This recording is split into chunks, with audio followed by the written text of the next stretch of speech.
Next 26th question. The points అని చెప్పి 1, 5, 2, 3 and -2, -11 forms ఏ. అంటే ఏ షేప్‌ని ఫార్మ్ చేస్తాయి. ఫస్ట్ 3 పాయింట్స్ ఉన్నాయి.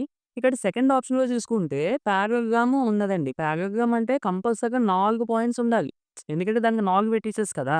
కాబట్టి సెకండ్ ఆప్షన్ కాదు.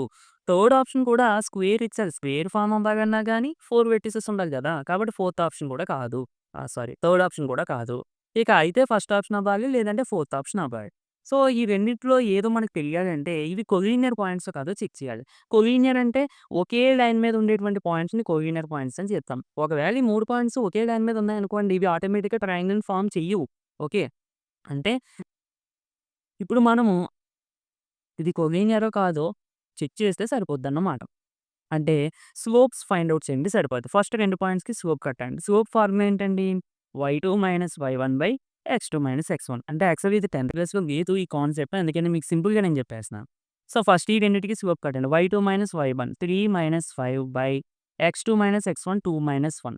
నెక్స్ట్ లాస్ట్ 2 పాయింట్‌కి స్లోప్ కడితే y2 - y1 -11 - 3 -2 -2.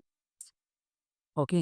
ఈ 2 మీరు అబ్జర్వ్ చేస్తే నాట్ ఈక్వల్. అంటే స్లోప్స్ నాట్ ఈక్వల్ కాబట్టి ఇవి కొలీనియర్ కాదు. ఓకే. ఒకవేళ స్లోప్స్ ఈక్వల్ అయితే అప్పుడు కొలీనియర్. కొలీనియర్ కాదు అంటే ఈ పాయింట్స్ ఇలా ఉండట్లేదు. అంటే మనకు కంపల్సరీగా ట్రయాంగిల్ ఫార్మ్ చేసే విధంగానే పాయింట్స్ ఉంటున్నాయి. ఓకేనా. సింపుల్.